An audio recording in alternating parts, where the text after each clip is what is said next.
Donc, C'est parti. merci beaucoup, merci Emmanuel, merci Cyril, du coup, de nous avoir proposé ce webinaire pour la DFCG. Je vais commencer par, vous proposer de vous présenter. Emmanuel, je t'en prie. Oui, bonjour à tous. Donc Emmanuelle Mendes Marquez Ridoré. Je suis responsable du contrôle de gestion de Bolloré Énergie et je suis également Data Protection Officer dans le cadre de l'application du RGPD, pareil pour les entités françaises de Bolloré Énergie. Je suis dans le groupe depuis déjà quelques années, mais je n'en dirai pas plus. D'accord. Est-ce que tu peux nous expliquer un petit peu ce que c'est Bolloré Énergie? Histoire qu'on Oui, comprenne un petit peu le contexte et qu'on voit un petit peu de quoi on parle. exactement. Exactement. Alors, Bolloré Énergie, c'est la division de logistique pétrolière du groupe Bolloré. Alors, c'est de l'achat, du stockage, du transport et de la vente en B2B et en B2C de produits pétroliers, donc du fuel, du gazole. Voilà, grosso modo. Et ça représente à peu Donc, près combien d'entités en termes de périmètre, qu'on se fasse une idée? oh, alors, c'est plus d'une vingtaine, mais c'est surtout sur 3 pays, donc principalement la France, l'Allemagne et la Suisse. Donc, on est en euros et en francs suisses. Gros franc suisse, périmètre international aussi, Voilà. français-anglais, j'imagine? OK. Ah oui, enfin, je parle un petit peu allemand, mais en l'occurrence, on parle Ah, anglais. ça aide. Avec les Allemands, c'est quand même un peu plus évident et nos Suisses sont, basés à la frontière franco-allemande suisse, donc ils parlent français aussi. Voilà, pour cette OK, partie-là. ça marche. Merci beaucoup pour la présentation, Emmanuel. Cyril, je t'en prie, est-ce que tu peux nous présenter Talentia? Ouais, Et très Talentia clair. CPM Alors, principalement?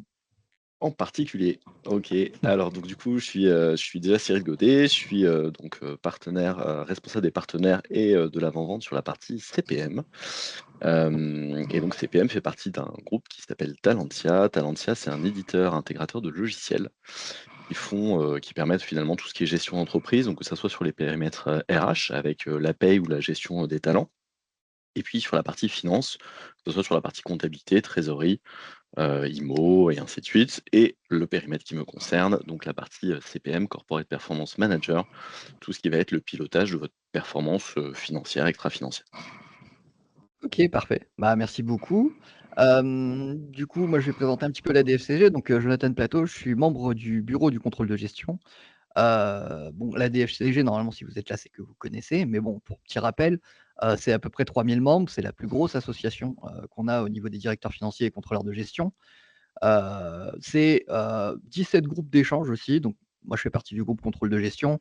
Il y a des groupes, DAF part-time, il y a des groupes de région, il y a des groupes par thématique, DAF for Goods pour les startups, par exemple.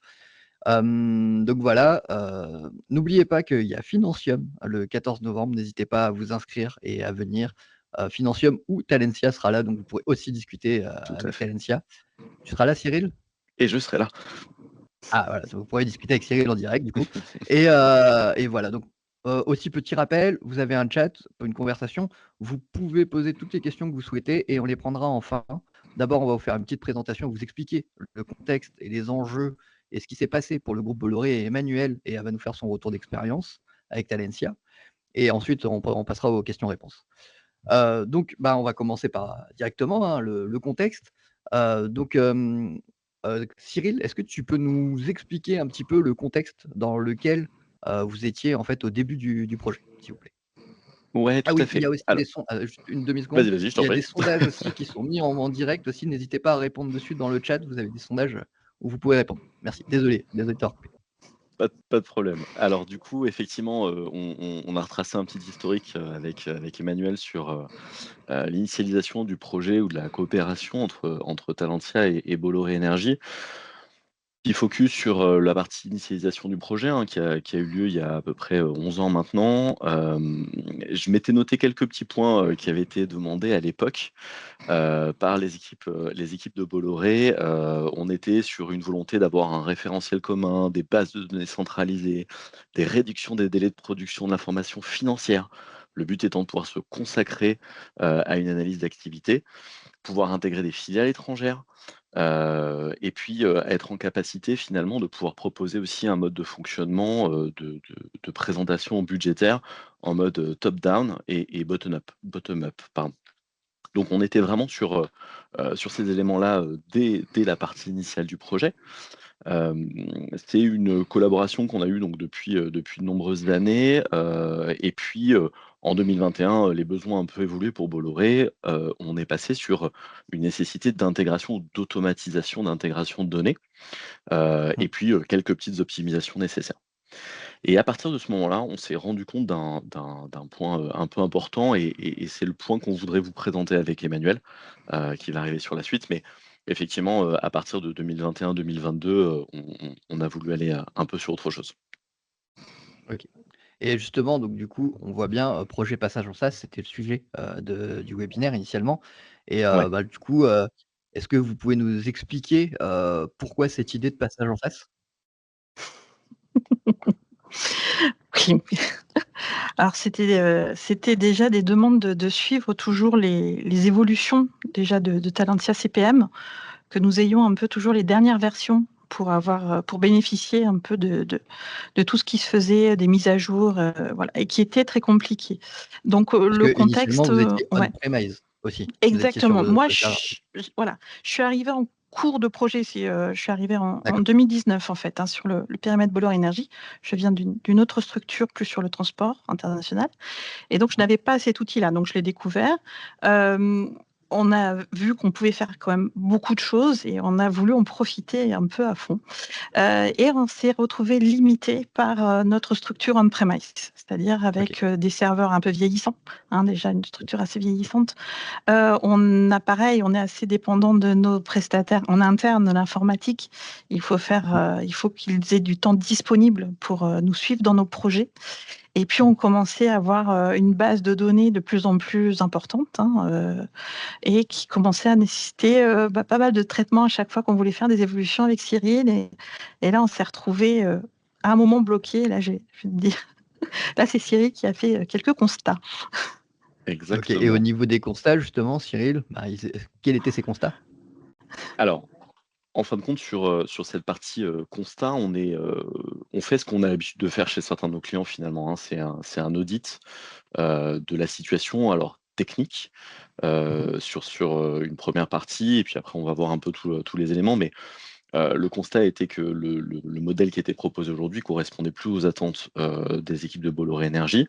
On est parti sur, effectivement une philosophie qui est plus maintenant celle de Talentia au sens large et puis de Talentia CPM particulièrement, qui est, le passage en SaaS. D'accord? Pourquoi? Et ben, Emmanuel l'a retracé, hein, lors de l'audit. On s'est rendu compte que la complexité, elle provenait pas spécifiquement de l'outil en tant que tel, mais plutôt d'un schéma, organisationnel, côté Bolloré Énergie qui se complexifiait, et sur lequel, bah, finalement, on perdait tout sens, côté CPM, avec les équipes de Bolloré Énergie et pour être tout à fait franc, voilà, les équipes de Bolloré, se sont dit: «Bon, bah, à un moment donné, est-ce que CPM devient notre solution ou pas?»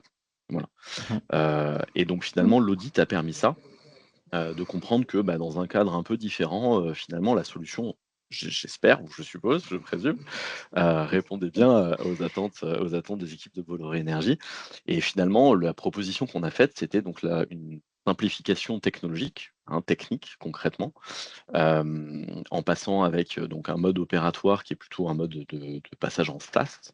OK, l'hébergement chez nous était fait en Italie. Et puis avec la capacité aussi de la solution, c'est ce que j'explique toujours, c'est que concrètement parlant, moi je suis à Courbevoie, on est basé à Courbevoie, on est au 9e étage d'un bâtiment. Au 8e étage du bâtiment, j'ai, mon support, et j'ai ma R&D. Donc si jamais il y a Emmanuel a un problème, globalement, je descends d'un étage et je viens voir ce qui se passe. Voilà, je étant, l'ensemble des équipes de service. Voilà, donc si jamais il y a Vous êtes à peu près besoin et combien cetera. chez Talienza CPM? Alors sur Talentia, on y est plus de 450, et sur la partie OK, CPM, on y est plus d'une centaine. Voilà, donc OK, que ça d'accord. soit des équipes, parce que Talentia est un éditeur intégrateur, hein. L'idée, c'est qu'on concept enfin, on crée nos solutions, on fait évoluer nos solutions et Emmanuel a pu en bénéficier et continuera d'en bénéficier. On a quelques éléments qui sont sortis récemment. Voilà, donc l'idée, c'est qu'on édite la solution et surtout on l'intègre. C'est-à-dire que les Ouais. équipes de service, aujourd'hui, sont en capacité, d'implémenter la solution et Emmanuel parle de moi, mais effectivement, on pourrait parler de Bruno aussi, par exemple, Mmh. qui a travaillé, sur le projet avec Emmanuel. Voilà, l'idée, c'est que, quand, vous implémentez la solution, on sait répondre à vos attentes et en cas de besoin et l'évolution du produit permet aussi de travailler sur cette partie, voilà, en fonction de vos différentes attentes. Moi, je vais vous poser une question, je pense que tu vas répondre, Vas-y, mais j'attends. une classique, qui est, bah, en fait, on manipule de la donnée financière et on va mettre de la donnée financière dans du SaaS. C'est quelque chose Oui. qui fait peur, en général. Oui. Comment vous avez réagi, toi, de ton côté, Emmanuel, et comment vous avez fait ce choix, justement, de passer sur du SaaS plutôt que du on-premise et du coup avoir votre donnée sécurisée chez vous? Ah oui, pour moi, de toute façon, la donnée, à un moment ou à un autre, elle est hébergée quelque part. Ça, Donc c'est vrai. on m'a dit, c'est une c'est un peu de la palisse, mais bon et que ça soit on-premise, mais finalement pas là, devant mes yeux, hein, dans Mmh, une partie d'un bâtiment, pas forcément le même bâtiment. Il y avait, on-premise ou sur un serveur dédié, voilà. On a eu, pour être totalement honnête, un problème sur notre serveur on-premise. Un jour, d'accord. le serveur, il a pas voulu. Ping! Donc il fallait de toute façon réévaluer, la solution. Mmh. Il fallait de toute façon avoir un nouveau serveur. Quel serveur? Un nouveau serveur on-premise, un nouveau serveur SaaS? Enfin, là, la question se pose et on dit: «La sécurité est plus assurée». J'ai eu aussi une deuxième objection. Quand on est en SaaS, ça veut dire qu'on est lié ad vitam aeternam avec cette solution. Moi, je pense que même on-premise, le temps de changer de solution, on ça se compte en mois, voire années. On va être honnête, c'est pas en 2 jours qu'on change de solution. Donc dans tous les cas, ce Oui, bien sûr. délai, il se retrouvait. Ce qu'on a vraiment pensé, et c'est là où j'ai pris aussi ma casquette, DPO. Alors il y avait un peu de données personnelles dans notre outil parce qu'on a un petit peu de données, mais assez légères, hein. On a quand même la liste, par exemple des salariés, sans données, confidentielles, sans adresse, sans Mmh. rien, vous inquiétez pas. Mais il y a quand même un peu de données. Donc on a et puis c'est de la donnée confidentielle, c'est de la donnée financière. Donc on a un peu traité ces données, alors j'ai étendu la protection des données personnelles un peu à toutes ces données quand on a fait nos analyses sécurité avec l'équipe informatique et l'analyse vraiment protection des données pour ma part, on a vraiment fait cette analyse en regardant en SaaS, on-premise et en appliquant une grille, en regardant si ces objectifs, voilà, étaient respectés par rapport à la solution proposée.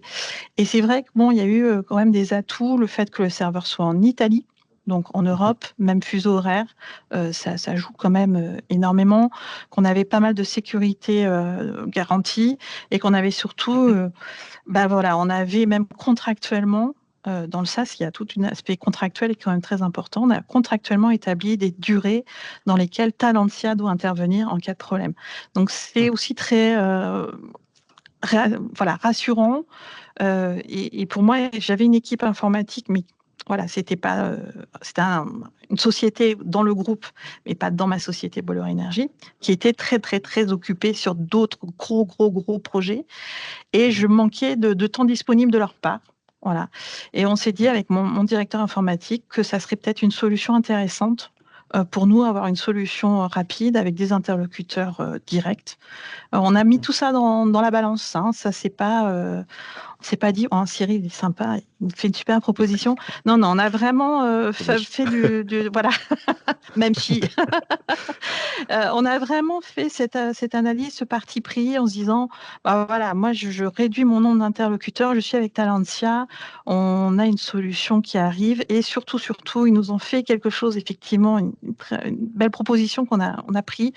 On a une base de prod et une base de test. On a fait les 2. OK, Ce qui fait d'accord. que, ça aussi, ça nous a un peu, amorti. Quand on veut tester quelque chose, c'est pas direct, on a le temps, on est en train de tester quelque chose, mais comme on est au même temps plein budget, c'est un peu compliqué. Ça va attendre encore quelques jours, mais voilà, au moins on a trouvé une solution qui nous convient vraiment, pour cette partie-là et qui est très facile. On fait un mail, un appel, c'est assez simple, pour voir et surtout on bénéficie des mises à jour.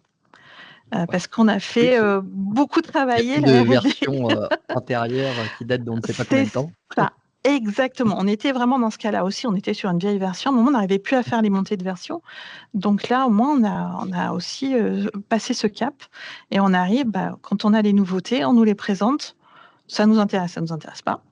Mais en tout cas, on est au courant et on peut facilement choisir. C'est vrai que tout ça, c'est des arguments qui, pour nous, sont sans prix quelque part. Oui, oui, Même bah, et si c'est puis un c'est coût, le enfin, c'est des sas, voilà. oui, c'est des situations classiques de financiers. Souvent, on parle de Mmh. sécurité, on va Oui, pas se mentir, hein, en termes de DSI, local qui n'a pas le temps parce qu'il y a X, projets, versus un SaaS qui est en plus sur un cloud provider qui en général est sécurisé. Bon, le débat Oui, il est quand même assez limité et puis tu nous as rappelé des très bonnes choses. Bah, on se pose des questions et au final redevient un projet, ce qu'on a déjà monté en réalité. Il y a du enfin, on a plein d'avantages, tu nous l'as dit aussi, on a la possibilité justement aussi de dégager le temps de la DSI parce que, bah, c'est super compliqué d'en avoir du oui, temps de DSI. Donc oui, passer sur un mode ça vous a permis de bosser directement avec l'éditeur. La validation, j'imagine que la DSI a validé les serveurs et tout s'est bien passé, oui, quoi. Mais du coup, oui. ça a été quoi après vos bénéfices après à l'utilisation? Hem, Bien, en fait, pour nous, c'était, déjà diminuer le nombre d'interlocuteurs. C'est un vrai bénéfice, hein. On a, maintenant un interlocuteur Talentia. Moi, j'ai toujours un interlocuteur de mon côté, hein, qui fait le lien pour les sujets, plus techniques, ouverture de flux et cetera. Et puis, c'est surtout qu'on a un peu, on a vraiment amélioré, notre rapidité de connexion, de faire tourner certains sujets. On a des serveurs qui sont bien dimensionnés, ce qu'on n'avait par Mmh. moment pas toujours. Et pour nous, on a quand même sécurisé les accès parce que c'est voilà, le passage en SaaS aussi, c'était la discussion pour la sécurité informatique. C'est un peu le point faible lors d'une cyberattaque, ça peut passer comme ça par, on va dire par un tiers qui a son flux ouvert. Donc c'est vrai que pour nous, ça nous a beaucoup sécurisé de choses parce que si jamais il y a un problème, on peut tout couper. Enfin, quelque part cette sécurité aussi, elle est Oui.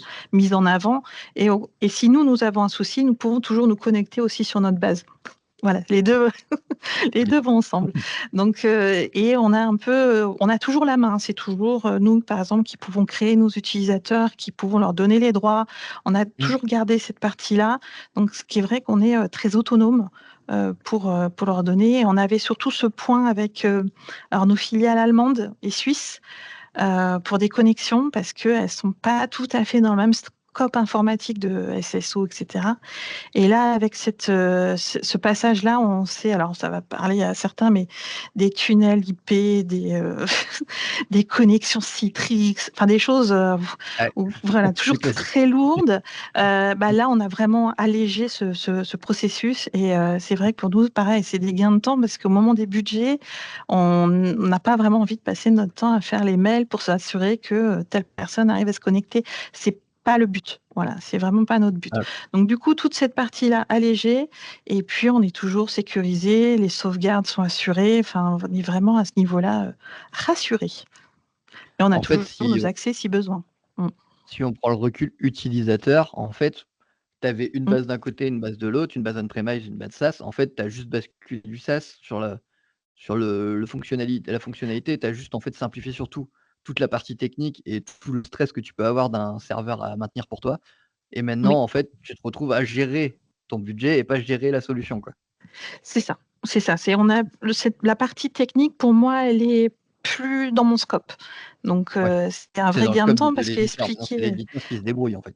voilà, parce que voilà, quand j'étais Je consultée confirme. pour un redémarrage de serveur, bon, bah, moi j'étais là, oui, alors pas maintenant, je suis en plein budget. Enfin voilà, c'est tout ce que je pouvais dire, mais le serveur lui-même, son état, vraiment, j'ai pas les compétences techniques pour dire si le serveur va bien ou pas bien, là, j'avoue, mais bon, là, c'est vraiment ce côté-là qu'on a allégé et c'est surtout après, avec Cyril, bah, là, on passe les versions, sans problème. Oui et justement, si ton éditeur, fait une montée de enfin, une nouvelle, évolution, toi, tu en bénéficies, en fait, en direct? Quasi, alors on a juste mis un accord, c'est que justement on D'accord. passe par le test d'abord. C'est Oui, parce oui, que, oui, si pour voilà, sécuriser, oui. ouais, c'est ça. C'est surtout pas en prod en direct, mais effectivement, Oui, c'est non, la souvent en mauvaise nouvelle plus. en pleine clôture, c'est pas génial. C'est ça. On va éviter, on va éviter. Puis c'est C'est ça. surtout que certaines évolutions qu'on a travaillées ensemble, en fait, c'est suite à on a relevé une anomalie ou quelque chose, on a fait une Mmh. demande d'évolution et quand le patch correctif arrive, voilà, ça passe tout seul. Et du coup, je pense, question que certains vont se poser, vous avez des manipulations à faire? Vous êtes prévenus comment? Enfin, comment ça se passe? Oui, oui, oui, on est, informés. S'il y a vraiment une montée de version, hein, significative et cetera, on a un mail d'information et on Ouais. décide de la date ensemble. On fait, D'accord, ouais. voilà, Oui, comme ça c'est évite, surtout de tomber au mauvais moment, quoi. exactement. Surtout on a dit toujours, les premiers jours du mois, on dit non, enfin, au moment du budget, c'est non, enfin, il y a quand même pas mal de choses. Clôture Normal, annuelle, on va, voilà. Bah, on va voilà, éviter. on a quand même des petites contraintes, donc il faut être sûr que de la disponibilité, du service et puis après on a toujours l'équipe, technique interne de notre côté quand vraiment il y a des sujets, là on a fait encore des migrations de serveurs internes qui étaient en lien, enfin voilà, des petites choses comme ça. Donc là toute cette partie-là reste quand même gérée, mais c'est vrai qu'on est en voilà, une relation très facile, hein, joignable par email très facilement donc c'est vrai que c'est, ça nous moi je vois avec, maintenant plus d'1 an de recul, ah ça va beaucoup mieux. Et Voilà. justement, avant de passer à qu'est-ce qui va se passer après, hem, en transparence un peu, c'était quoi les difficultés, justement sur ce projet?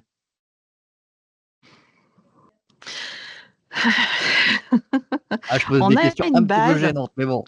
Non, non, On non, a non, non, tous on des a une problèmes base. sur les projets, en réalité, donc Non, non, on a une base, de données qui est maintenant très lourde. OK. On a en fait, notre outil, on l'utilise vraiment à fond pour la partie reporting mensuel, budget, à un niveau analytique très fin. Bon, déjà, on a une structure analytique très détaillée.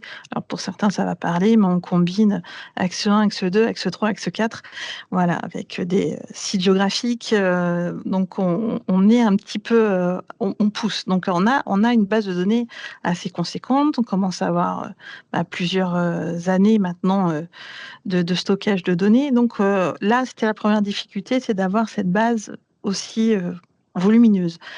Ensuite, la réticence au changement, hein, on le Ah, sent bien les freins. Donc voilà, là, on a eu par exemple une évolution significative. On avait des écrans un peu gris et roses qui sont passés bleus. Ouh, il y a eu quelques jours de flottement.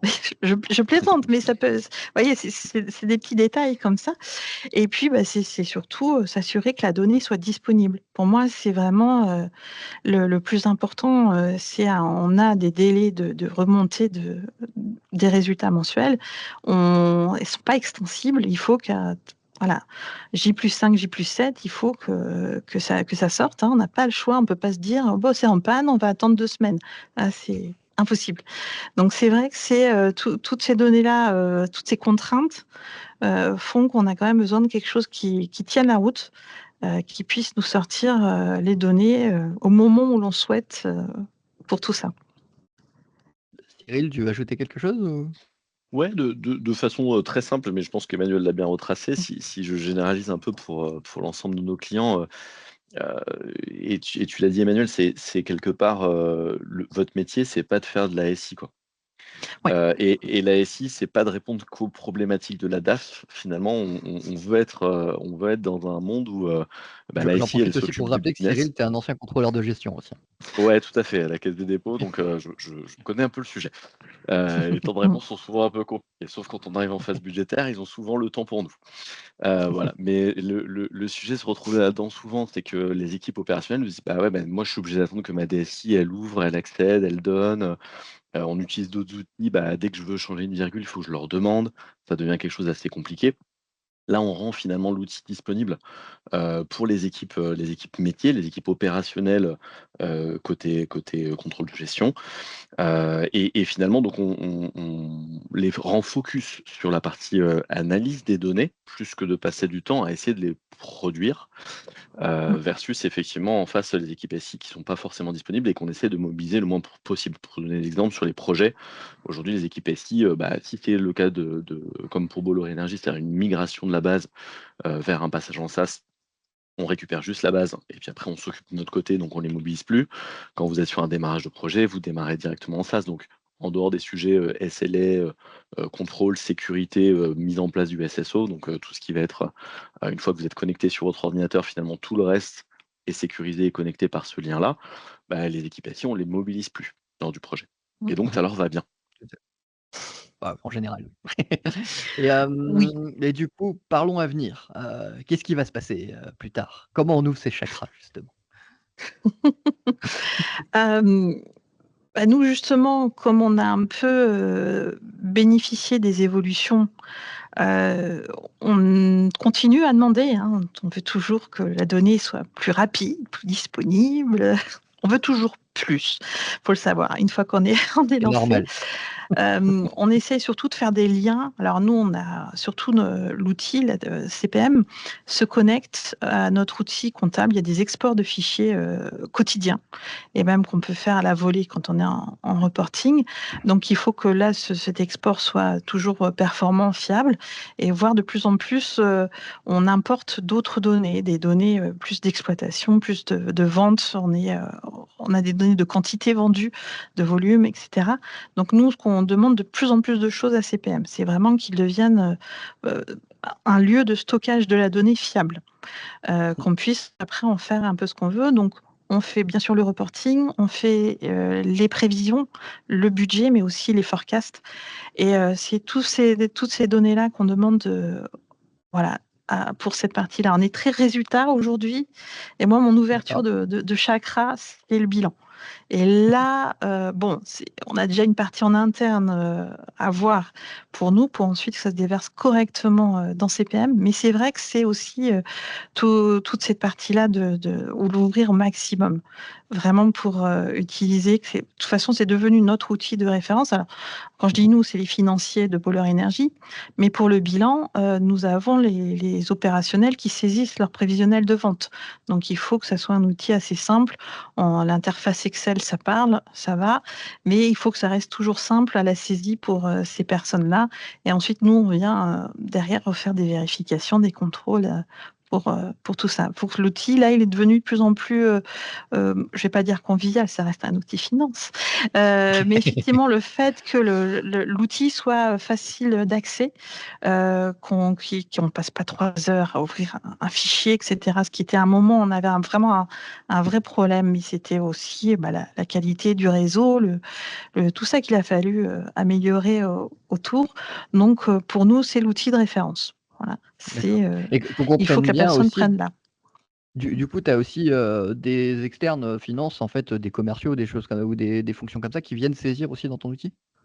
Oui, oui, alors c'est les responsables d'exploitation qui viennent saisir leur prévisionnel de vente pour le budget.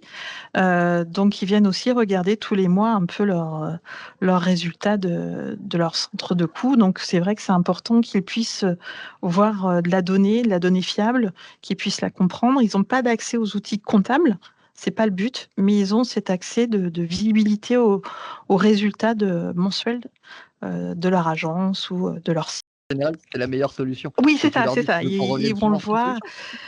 Exactement. Non, non, c'était la petite boutade, mais c'est vrai: «Ah, c'est plus rose et gris, c'est bleu». Bon, voilà, le genre de petite boutade qu'on a eu. Non, non, on a vraiment quand même ressenti une meilleure connexion. J'ai beaucoup moins Mmh. de: «Ah, ça marche pas». Ben non, mais c'est en fait, il n'arrivait pas à se connecter parce que c'était un peu lourd à ouvrir, le fichier était trop lourd, la connexion de l'agence en elle-même était pas la meilleure.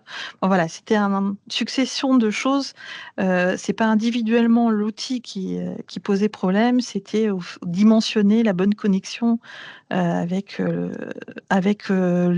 l'ouverture du fichier Excel, etc. On a pu alléger quand même un peu les fichiers aussi au passage. Voilà, avec les montées de version, là, on a bénéficié des petites choses là sur des analytiques croisées pour renforcer les sécurités.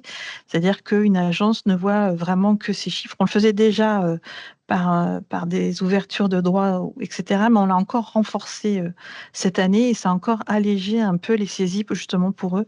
Alors, ils vont jamais le reconnaître, hein. La présenter. En général, on le sait très bien. Voilà, exactement. Mais pour nous, on a vraiment senti, en tout cas, c'est vraiment un autre niveau, beaucoup moins de Mmh. problèmes techniques, Ouais. ça marche Et pas, j'arrive pas au voilà. au niveau central, tu as senti que ça t'a facilité la vie quand même, ça t'a permis d'avancer plus vite? Oui. Ah oui, oui, oui. Bah, en fait, c'est nous, on a à la fin des gros scripts pour justement faire les calculs de de tout, hein, de sortir des synthèses au niveau global, en euros, les normes IFRS, et cetera, et cetera. Donc parfois, on avait des scripts qui duraient, voilà, plus de 10 minutes, 15 minutes. On était là, on avait le temps de se prendre 2 cafés. Donc là, on a quand même, là aussi, gagné des 3 minutes. Ça a descendu à 3 minutes, 4 minutes, voilà. On peut dire qu'à ce niveau-là, la base est vraiment bien dimensionnée maintenant pour toute cette partie-là. Et puis bon, si vraiment on voit que ça bloque, ça bug et tout, le mail, on a quasiment, pas dans la minute, mais très vite le contact, pour voir un peu ce qui se passe. Parfait. Et Cyril, ce serait quoi ton conseil pour les gens qui sont, sur des solutions on-premise et qui voudraient demain passer sur de la solution SaaS? Je pense que quand on veut passer sur une solution SaaS, l'idée c'est j'allais dire de faire confiance à la technique, ce qui est pas forcément la bonne réponse, mais qui serait de dire globalement voilà, le cadre est prêt, les outils sont prêts pour ça. Là, Mmh, très clairement pour nous, le bénéfice, de passer nos clients en SaaS, c'est comme le disait Emmanuel tout à l'heure, c'est qu'elles bénéficient tout le temps des nouveautés. Elles sont OK. tout le temps Mmh. présentes. Nous, en termes de maintien, c'est quand même beaucoup plus simple. Plutôt que d'avoir, à un moment donné 15 ou 17 versions de la solution, l'idée c'est qu'on est sur une seule version de la solution maintenue. Toutes nos équipes sont dédiées sur les derniers correctifs et quand Emmanuel, par exemple, remonterait un point, un besoin, et cetera, il rentre dans un cadre d'une évolution produit. Et donc ça fait tout son sens de pouvoir le rajouter, dans la roadmap, pour utiliser les termes outils, éditeur. Voilà, donc l'idée c'est vraiment d'aller là-dessus et puis la solution évolue. On parlait d'intégration tout à l'heure de la donnée. Emmanuel, va rajouter et continue à rajouter, des sources d'informations différentes. On est sur des éléments qui sont évidemment fiabilisés. Alors elles sont fiabilisées par l'accès à la plateforme et puis comme disait tout à l'heure, Emmanuel sur l'accès et la sécurisation de la donnée. Donc, encore une fois, le passage on-prem vers SaaS, on va vers des choses qui sont, maintenues, sécurisées. Pour être tout à fait transparent aussi, une solution SaaS n'empêche pas ce qu'on appelle les rollbacks. C'est-à-dire globalement, à un moment donné, vous séparez l'éditeur, vous repartez en arrière, vous récupérez vos données qui sont exploitables. Ça, l'éditeur doit vous le garantir. Oui, tout le Voilà. monde a de la Donc réversibilité normalement sur ce genre de projet, quoi. exactement, donc Mmh. il y a pas d'inquiétude particulière à avoir là-dessus. La seule chose, c'est que pendant, le laps du temps où vous travaillez avec nous et de préférence le maximum de temps possible, évidemment, vous êtes dans un contexte qui est sécurisé, optimisé et vous profitez de la solution, comme un outil. CPM, je dis souvent, c'est une boîte à outils, finalement, vous en faites ce que vous voulez. Alors Emmanuel le prend sur le côté aussi de la prod en rajoutant les éléments, elle travaille l'élaboration budgétaire de masse salariale aussi. Voilà, donc on peut avoir des données sources RH avec de la sécurisation de données. Quelque part, l'intégration de la data maintenant dans un même outil, c'est nécessaire pour les équipes DAF et c'est au contraire le passage en SaaS va vous permettre ça et avec des flux sécurisés, ce genre de choses. Voilà. Et petite dernière petite question et après on passe aux questions des gens.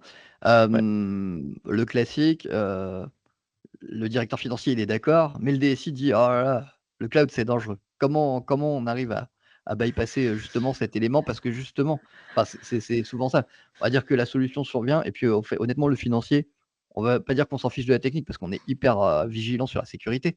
Mais on sait très bien, c'est ce que disait, pendant le débat Emmanuel, que ce soit on-premise ou on cloud, en fait, c'est la même chose pour nous. C'est donc comment on fait pour justement, bah, si notre DSI, il est un peu virulent sur ce genre de sujet? Alors moi, en fait, j'ai eu cette chance, c'est que mon DSI était plutôt pour, parce qu'il a Il est cool. il a vécu, voilà, plusieurs moments un peu, pénibles où du coup ça marchait pas, il a fallu redémarrer des serveurs et cetera et où ça tombait sur lui quand on n'était pas content et que tout le monde, voilà, attendait les données. Donc finalement, il s'est vu que c'est quand même une charge assez significative pour cette partie-là. Donc lui, son seul bémol, c'est de dire il faut vraiment qu'en termes de sécurité, on soit baqué, que ça corresponde vraiment aux normes assez élevées hein, en termes que nous avons. Je crois que Cyril, tu t'en souviens, on a passé pas mal de questionnaires à remplir, voilà, des Je allers-retours. confirme. Donc là, fallait vraiment montrer patte blanche à ce niveau-là Mmh. pour passer. Et ensuite, pour nous, c'était vraiment alors les arguments de protection de la donnée, et cetera, sont venus en plus et avec l'accord après, financier, bah, il a fallu présenter le budget en disant: «Voilà, ça a un coût». De toute façon, on avait déjà un coût de maintenance de redevance, là, le coût, on rajoute en plus le coût du serveur, mais quelque part, c'est le coût du serveur en moins en interne. Enfin voilà, c'est à Mmh. regarder à ce niveau-là Des gens et la mobilisés dis en moins et des ouais. exactement. C'est le coût interne. Il y répondra, je pense, avec plaisir. SaaS, mais avec des gens vraiment des experts. Parce que là, par exemple, quand le serveur, on ne savait pas s'il fallait le redémarrer en interne, s'il y avait autre chose, si c'est un flux qui avait une adresse qui avait été changée de façon aléatoire. On a eu un peu tous les cas possibles.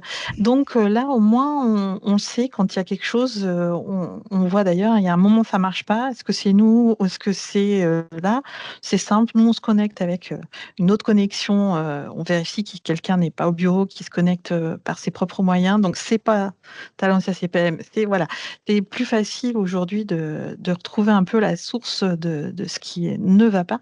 Mais effectivement, faut travailler de pair avec son DSI. Là, c'est qu'il trouve aussi son compte.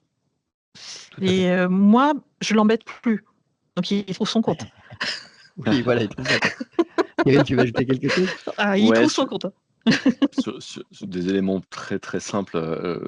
Première chose, effectivement, pour le financier, on parle OPEX, CAPEX. Très clairement, on passe d'un modèle maintenance licence à un modèle loyer. Ça, c'est le premier argument. Donc, on le retrouve un instant différemment dans notre PNL. Dans les éléments après purement techniques, aujourd'hui, alors je pourrais faire très simple, dire si on a réussi à répondre aux normes et aux contraintes de Bolloré Énergie, je pense qu'on répond déjà à pas mal de contraintes d'autres SI. Voilà, ça peut être déjà un premier argument. Non, et puis les éléments, encore une fois, ils sont dorénavant contractuels. Vous êtes protégé aussi par le contrat. Il y a ce qu'on appelle des SLA, donc c'est des temps de réponse qu'on vous promet, qu'on vous doit, et ainsi de suite. Je réitère, on est quand même dans des localisations qui sont assez courtes, donc on a des temps de réponse qui sont très courtes au niveau du support. Tout est tracé aussi de notre côté. Donc voilà, si vous avez des attentes, des complexités, ce genre de choses, on sait y répondre. Et puis encore une fois, toutes les équipes de Talentia sont mobilisées. Donc si jamais vous avez une équipe SI qui est encore réfractaire à ce sujet-là, voilà, je peux mobiliser nos DSI chez nous, je peux mobiliser qu'on utilise nos solutions, l'ensemble de nos solutions. Je pourrais effectivement vous présenter les responsables de la R&D chez nous, voilà, qui peuvent vous expliquer le process, comment ça fonctionne dans les moindres détails. Donc pas d'inquiétude là-dessus. Aujourd'hui, on sait répondre à nos clients, voilà, en fonction des attentes. Mais surtout, je réinsiste, vous êtes focus sur votre métier. Il y a plein d'éléments qui sont présents ici, puis vous aurez les slides, mais on est sur de la donnée, collecte de données, analyse de la donnée, sécurisation, projection. Voilà, vous êtes sur votre métier, vraiment focus sur le métier, pas sur le reste. Ouais, C'est là parfait. l'avantage du SaaS. Je vous remercie tous les deux pour ce témoignage et puis pour toutes ces explications et ce retour d'expérience. Donc, on va passer aux questions. La première que j'ai, du coup, donc n'hésitez pas à en mettre dans le chat. Donc Michael pose la question: «Quelles fonctionnalités spécifiques au SaaS se sont révélées particulièrement utiles pour votre entreprise dans l'élaboration budgétaire?» Pour Emmanuel. Bah, c'est pas vraiment le SaaS en lui-même qui a changé les choses. Je dis à part une nette amélioration de nos relations avec l'équipe informatique.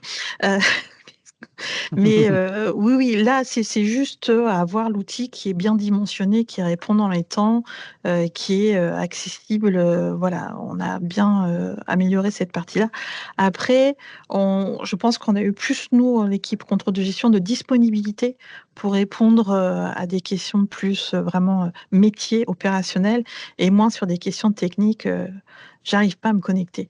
Voilà, c'est un petit peu notre changement, nous, de notre côté, que nous avons vécu. Ça change pas la phase d'un utilisateur finance en soi. C'est Par contre, tu invisible as quasiment pour l'avantage, lui. Ouais. mais tu as l'avantage demain, ton utilisateur finance a besoin de faire évoluer les choses, j'en sais rien, un rapport, quelque chose, un axe Mmh. d'analyse. Là, ça va se faire en direct, pour tout le monde et sans aucun problème, quoi. Oui, c'est vraiment de toute façon, on a toujours eu la main pour le paramétrage des différents tableaux de bord, et cetera. C'est toujours été à notre main, nous, l'équipe contrôle de gestion. Ça n'a pas changé.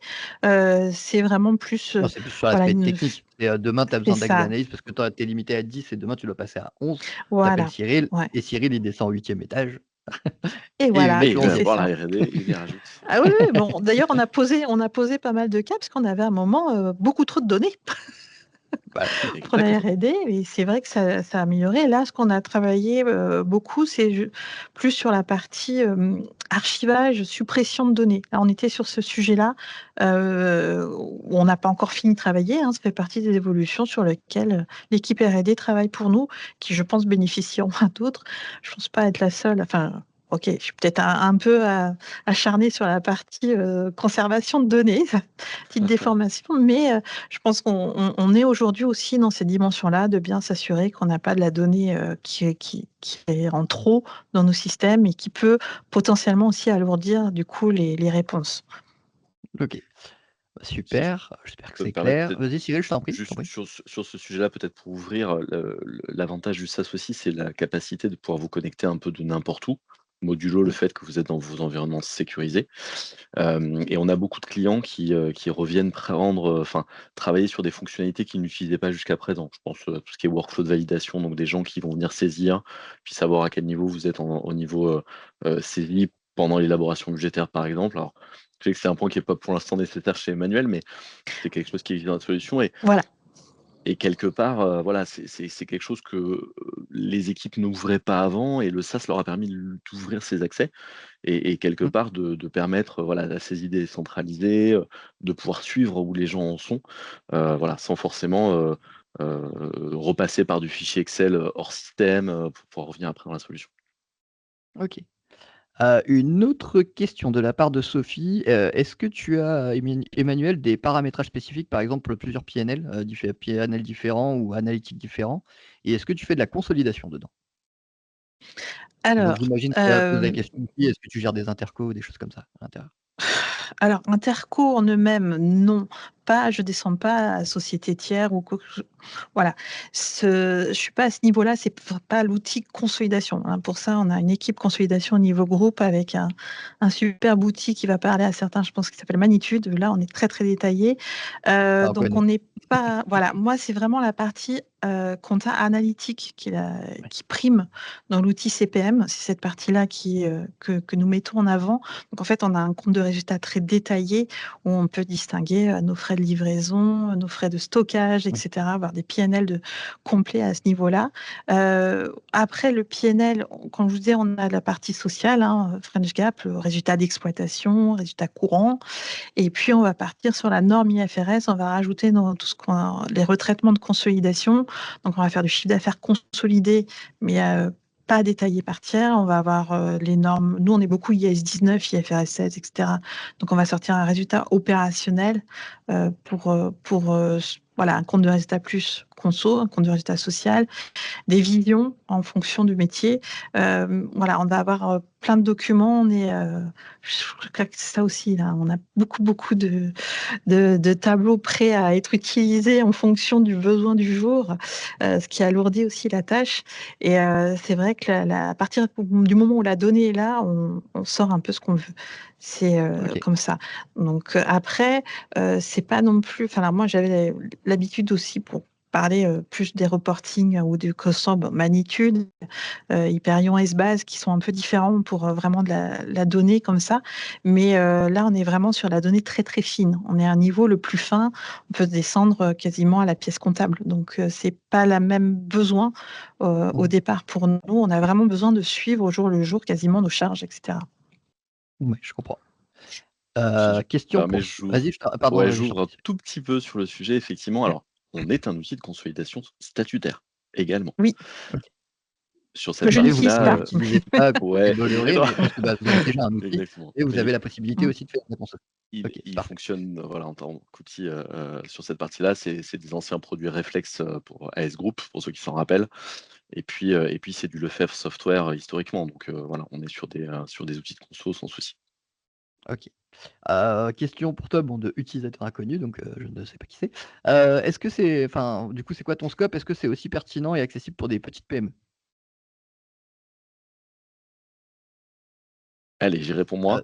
C'est pour toi, hein, Cyril, hein. Je pense Allez, pas du coup, je qu'Emmanuel réponds moi. connaisse, mais Ouais, je ouais, sais sur pas. cette partie-là. Alors, en fait, l'intérêt, il est que, effectivement, on a des clients, pour être tout à fait clair, on a des clients qui sortent d'Excel, d'accord? Du full Mmh mh. Excel, avec de la recherche V, de la macro qui est maintenue par un collaborateur et le jour où il part, ben, Voilà, ça devient plus compliqué pour les suivants, ce genre de choses.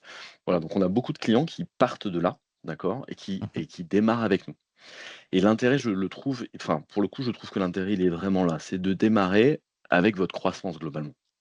D'accord? Et l'outil, et Emmanuel l'a dit tout à l'heure, l'outil, c'est Emmanuel qui l'a paramétré, elle le maintient. Alors nous, on a ce qu'on appelle des business services derrière qui permettent de reprendre le relais si jamais vous avez besoin, et on vous accompagne là-dessus. Mais l'idée, c'est que vraiment vous personnalisez, et je reviens sur mon sujet boîte à outils tout à l'heure, vous personnalisez en fonction de votre besoin du moment et votre besoin de demain. Et les équipes qui sont, aujourd'hui avec vous et qui vous accompagneront, dans le projet de mise en œuvre de CPM, sont des équipes qui font ça au quotidien avec l'ensemble de leurs clients. Donc ils vont être force de proposition aussi. Voilà, faut être rassuré par ça. Et puis voilà, je réitère, le client qui part du Excel, et qui va sur un outil, bah, globalement, on est là, on répond, il y a pas de problème. OK. Alors une autre question, donc plutôt pour toi aussi Cyril, c'est quel est le modèle de facturation, abonnement, nombre d'utilisateurs ou nombre de sociétés? Comment vous facturez, en fait, les clients? On croise un peu les 2. Alors ça va dépendre un peu du D'accord, périmètre que vous utilisez. Quand on est effectivement sur un modèle de conso, on va être plutôt au nombre d'entités et au nombre d'utilisateurs. Quand vous êtes sur un périmètre reporting, élaboration budgétaire comme peut l'être Emmanuel, on va être plutôt sur une philosophie, nombre d'utilisateurs. D'accord? Et on ouvre, l'ensemble de la solution, et pour le même produit, puisqu'on fait de l'ESG également, on va être plutôt positionné en termes d'entité et de nombre d'utilisateurs. d'accord, Voilà, OK, c'est donc quelque c'est un petit chose, peu selon l'utilisation en fait, vous avez des formules. exactement. Et puis quand vous avez D'accord, besoin d'entités ou d'utilisateurs en plus, c'est quelque chose qui est très rapide. Ça part sur un système de bon de commande, et en fait, vous vous connectez, vous posez la question, et dans la journée, c'est réglé, on vous ouvre les accès complémentaires. Donc on est réactif OK, là-dessus aussi. parfait.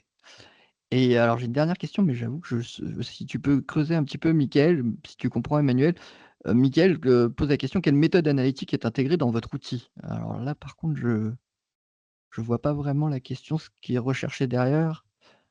Si tu peux juste nous faire une petite précision, Mickaël? Peut-être qu'il parle, justement, bah, exemple modèle ABC, voilà, c'est ça, OK. Bon, normalement après c'est une méthode de costing interne donc Oui, c'est non, nous, c'est vraiment plus, sur une partie, collecte de la donnée comptable, financière ouais. pure, et à partir de là, l'utiliser, la remonter, la synthétiser, Mmh. la présenter et faire des projections. Donc c'est Oui. pas le Ouais, j'imagine c'est que tu pas as un format de CPM qui va PNL de ton calculer, voilà, c'est ça, voilà, c'est tu un modèle de pas PNL de ton groupe, que tu dois remonter. De c'est toute ça. façon, il y a pas vraiment de question C'est là-dessus, quoi. ça. Voilà, là-dessus, je peux faire plus précis, en fait, dans l'outil, mais de toute façon, je dois observer un modèle standard de remontée. Tout à fait. Donc Ouais, voilà, là, je comme souvent dans les comme un groupes, peu on tout le respecte monde. le groupe. Exactement, Voilà. exactement. On on a des fois Alors on va certains laisser clients qui effectivement ont une vision, plutôt côté, opérationnel, et après une mmh mh. remontée groupe qui sera différente. La donnée source étant la même, globalement les données sont justes, et le modèle de présentation va être différent, et ça vous pouvez le Mmh, mixer dans l'outil sans souci. mmh, OK. tout à fait. Je sais pas s'il y a une dernière question? Pour l'instant, j'ai pas l'impression, donc on va peut-être conclure sur ça. Bah, merci beaucoup Emmanuel, merci beaucoup Cyril, d'avoir pris du temps pour nous. Merci au nom de la DFCG, DFCG, groupe contrôle de gestion aussi. N'hésitez pas à me contacter si vous avez des questions sur la DFCG, voilà. N'hésitez pas à contacter Cyril si vous avez des questions sur Talentia. Tout à fait. Voilà, vous pouvez, enfin il est disponible, j'ai l'impression de ce que dit Emmanuel. Et au pire, il est au 9e étage d'une tour. Il y a beaucoup de tours, mais on te trouvera, Cyril. Vers la défense, mais vous me retrouvez facilement, pas de souci. Merci Il y en a tout cas, l'adresse, il y a l'adresse. merci pour votre bonne humeur, merci pour la présentation et puis, bah, voilà, n'hésitez pas aussi à envoyer peut-être des questions après, si ça vous vient, directement à Cyril. Je crois que tu avais l'adresse sur le slide, hein? Tu avais mis, non? Ouais, tout à fait. Vous Ouais, avez tu as les mis éléments, l'adresse de Talentia et et vous aurez tous les slides qui vont bien. n'hésitez pas à envoyer des messages si vous avez des questions et puis, il y répondra, je pense, avec plaisir. Merci Tout à à vous. fait. Merci beaucoup, Merci, très Jonathan. Bonne bonne journée. journée. Merci Emmanuel, À merci à bientôt. tous. Au revoir. Au revoir.